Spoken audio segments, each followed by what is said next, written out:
Red lights flashed across the Philippine Naval Command Center just as dawn broke over Manila Bay. A voice, steady but urgent, echoed through the halls. Unidentified vessels near Pag-asa Island. All units, prepare to respond. Admiral Jose Villanueva, head of the Philippine Coast Guard, stood before a wall of monitors. His jaw set, eyes tracking every blip across the South China Sea. The gravity was clear. There was no room for error. Outside, the city was waking up. But inside the command center, every second counted. Officers hunched over screens, relaying coordinates and receiving orders. The tension was thick. For the Philippines, these moments have become the new normal. Each alert could be a test, a challenge to the nation's sovereignty. The stakes had never been higher. With every incursion, the need for a stronger, faster, and more present Coast Guard became painfully obvious. That's why, as the sun rose, hope was already building for a new future. One built on 50 new ships and a promise to protect what's theirs. The South China Sea is boiling over. Tensions between China and its neighbors have grown sharper every month. Chinese ships have swarmed disputed reefs and shoals, shadowing Filipino fishermen and Coast Guard patrols. Video clips of near collisions now fill the nightly news. Every encroachment feels like a dare. For the Philippines, these waters are more than blue lines on a map. They are lifelines for food, energy, and national pride. Filipino leaders have watched, sometimes helplessly, as larger foreign fleets press closer to their shores. The risks are not just military, they are economic and personal. Fishermen return home with tales of harassment, their catches smaller every year. That urgency is why the 50-ship expansion matters. It is not just about numbers, it's about reclaiming freedom of movement, protecting livelihoods, and sending a clear message. The Philippines will not be intimidated. The world is watching. In this high-stakes game, the nation knows it has to raise its hand.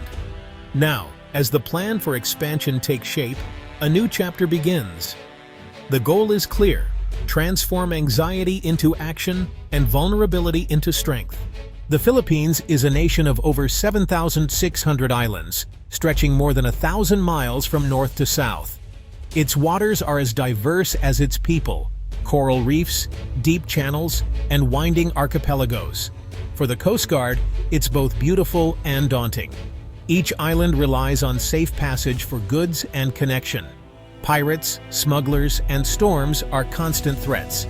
The Philippines sits in the path of busy shipping lanes and contested waters. Protecting this scattered nation demands a fleet that can be everywhere at once. Today, the Philippine Coast Guard faces a daunting reality. It has just a handful of major ships and a scattering of smaller patrol boats. Many are old, their engines groaning, their radars sometimes unreliable. Crews often double up on shifts to cover gaps. There simply aren't enough ships to patrol every vulnerable stretch of water. When a distress call comes in, from a fisherman harassed near Scarborough Shoal or a smuggler spotted off Palawan, response times can be agonizingly slow. Sometimes, there is no ship available at all. The Coast Guard must pick its battles, leaving some areas exposed. Every day, officers face hard choices. Do they stay close to the disputed West Philippine Sea, or protect the Mindanao coast from pirates? Do they prioritize search and rescue, or focus on environmental patrols? With so few ships, multitasking is a necessity, not a strategy. For years, this shortage has been the Coast Guard's biggest weakness. It has left both the nation and its defenders feeling vulnerable. The arrival of new ships could change everything. The expansion plan is bold: 50 new ships, doubling the Coast Guard's fleet. These vessels aren't all the same.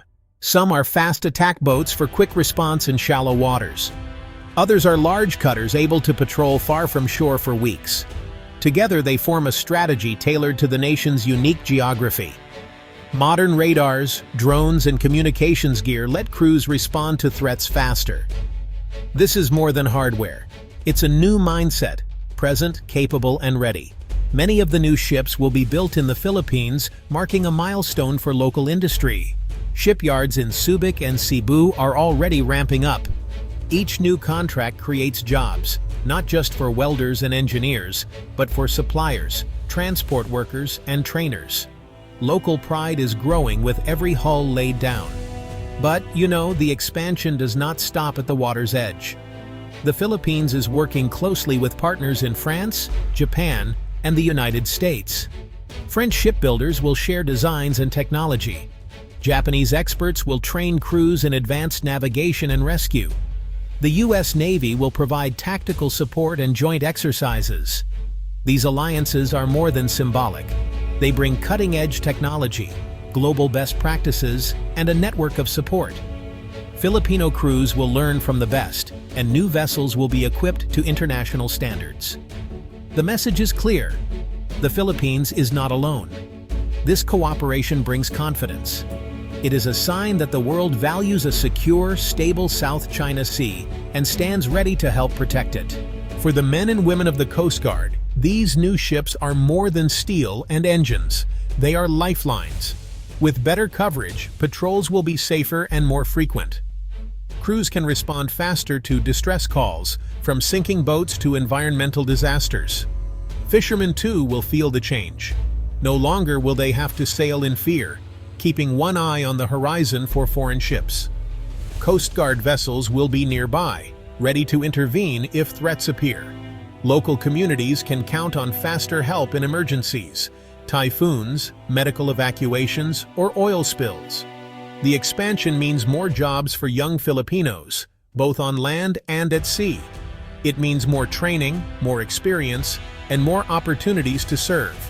For families who depend on the sea, it is the difference between worry and hope. Most of all, the new fleet sends a message. The government is listening, and it is acting. Safety and security are moving from promise to reality. Critics point to China's massive fleet, hundreds of ships, many armed and aggressive. They ask, how can 50 new vessels make a difference? The answer is not in sheer numbers, but in credible presence. A Coast Guard vessel flying the Philippine flag is a force multiplier. It asserts sovereignty, discourages illegal activity, and reassures citizens. Modern ships with skilled crews can cover more ground, stay longer at sea, and react faster than old, outmatched boats. The expansion allows the Philippines to choose when and where to act, making it harder for adversaries to predict or exploit weaknesses. Numbers matter, but so do strategy and technology. With international partnerships, Filipino crews are trained to use their ships smartly, identifying threats early, coordinating with allies, and avoiding dangerous escalations. This is not about winning an arms race, it is about changing the game, making it clear that the Philippines will defend its waters with skill, resolve, and world-class support. With every keel laid and every ship launched, a new sense of pride is taking root. The expansion is more than a military upgrade. It is a national project. Communities from Luzon to Mindanao are watching their sons and daughters build, crew, and command the new fleet. The Coast Guard is growing in both size and stature. Young Filipinos see a future in service, protecting not just lines on a map, but lives and livelihoods. Local industries are gaining experience and confidence, ready for bigger roles on the world stage. The message resonates far beyond the islands. The Philippines is not a passive player. It is shaping its destiny, standing tall among nations. For every fisherman, every family, every citizen, the expansion offers more than protection. It offers hope. This moment is just the beginning. With unity and resolve, the Philippines is charting a course toward a safer, brighter future.